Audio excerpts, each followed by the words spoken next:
Rod Serling didn't adapt the Twilight Zone by choice, he was forced to. He tried to write about lynching on television, and the system stripped it bare. And that pressure didn't weaken the show. It's the reason it still exists more than 60 years later. Total creative freedom would have made the series louder, more political, and trapped in the early 1960s. Instead, censorship forced Serling to abandon specifics and invent something far more durable. This is a paradox at the heart of the Twilight Zone. One script made that cost unmistakable. Rod Serling did not begin as a fantasist at all. Before the Twilight Zone, Serling's most celebrated work rejected fantasy in favor of direct moral confrontation, using realism as a weapon rather than a disguise. He believed television could function like journalism, a way to expose power and force uncomfortable conversations into American living rooms.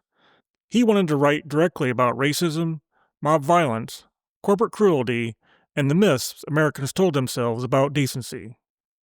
The problem was that television wasn't funded by journalists. It was funded by companies selling soap, cigarettes, and automobiles.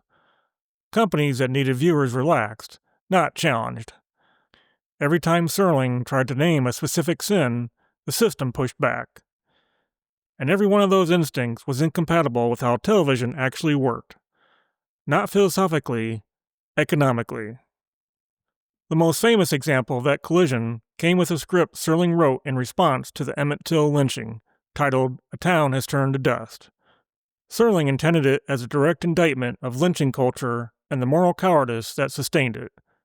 By the time it finally reached the screen years later, renamed simply Dust, nearly every specific target had been removed.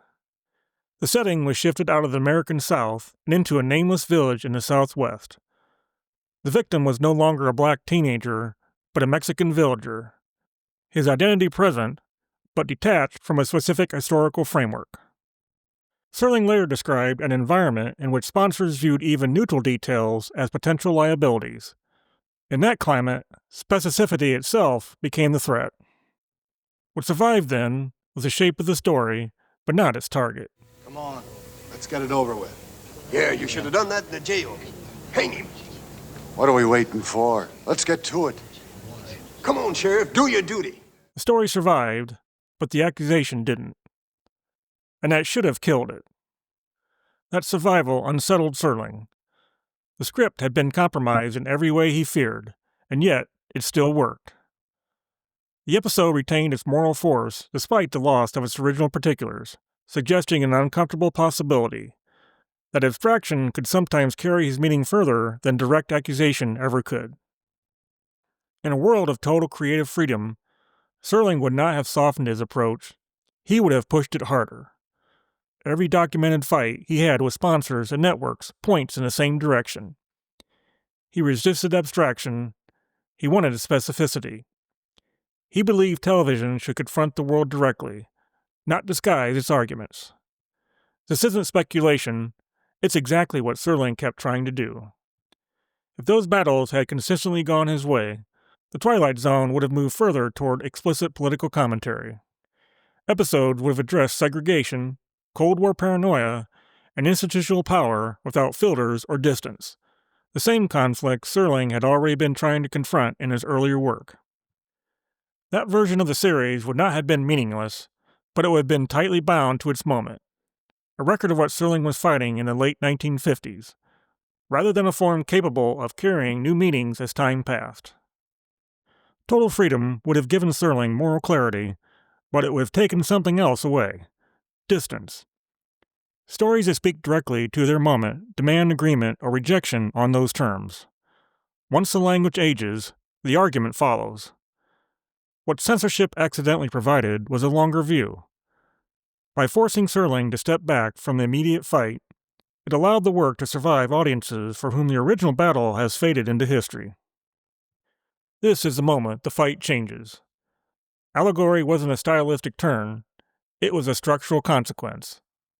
Once the literal world was stripped away, the stories didn't collapse, they reorganized.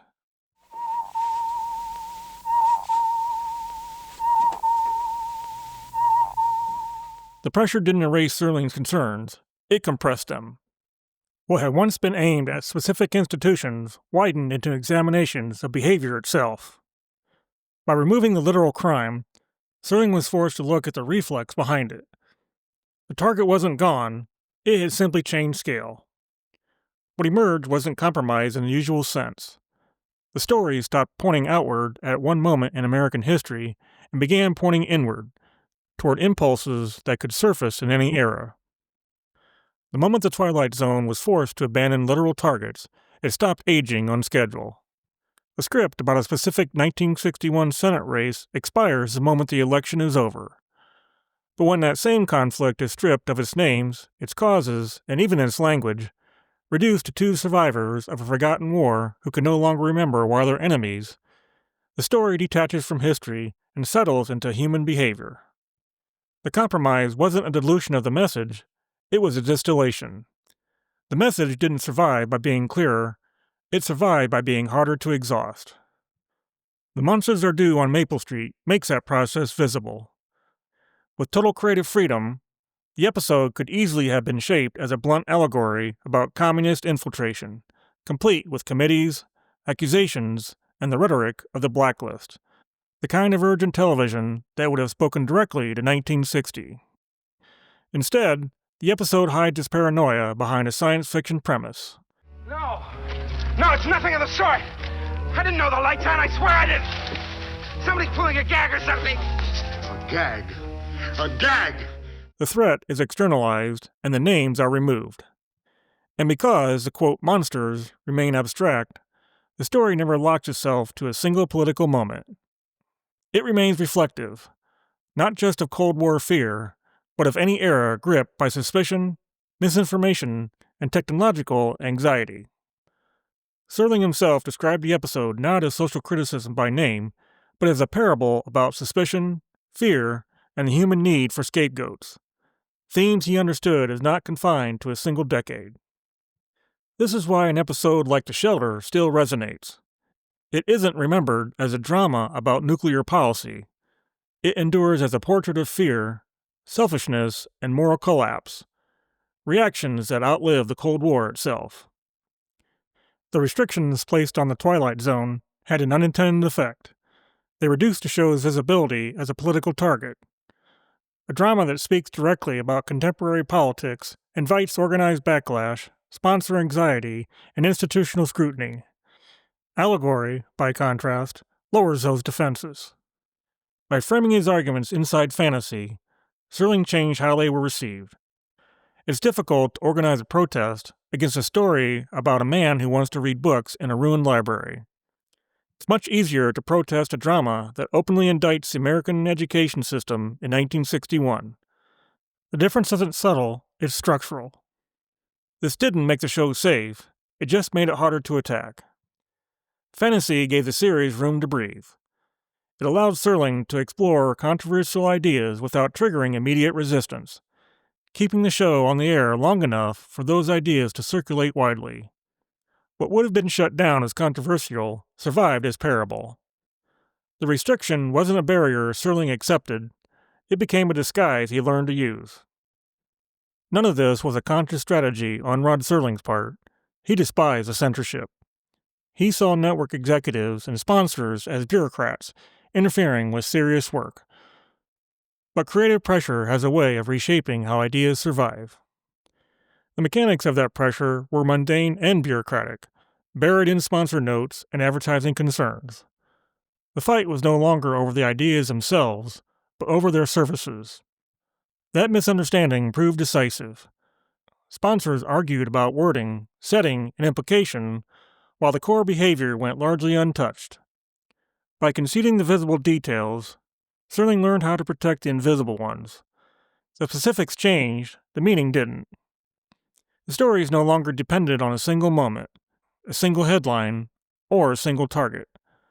Detached from their immediate origins, they became capable of surviving far beyond them. Budget imposed a quieter, but equally powerful, set of constraints. The Twilight Zone couldn't afford elaborate futures or convincing alien worlds, and that limitation pushed the series inward. Instead of spectacle, The show leaned on atmosphere, shadows, sound design, suggestion, and restraint. Without the ability to overwhelm the viewer visually, the writing had to do more work. Stories were built around psychological tension rather than visual excess.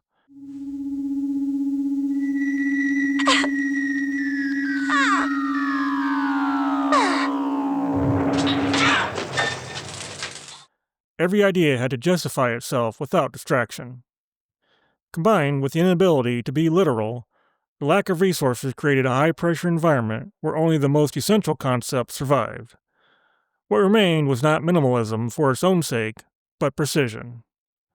By leaving the visuals blank, Serling turned these limitations into a theater of the mind. It forced the audience to build the terrors themselves, ensuring that the viewer's own imagination, which never goes out of style, did the heavy lifting. The eye of the beholder makes that precision visible. With unlimited resources and freedom, the episode could have been a straightforward drama about vanity, plastic surgery, or social exclusion in mid-century America, a grounded, topical story. Instead, budgetary limits and the need for a compelling visual hook produce something more inventive. Faces are hidden, information is withheld. Suspense replaces explanation. By delaying the reveal, the episode turns its constraint into structure.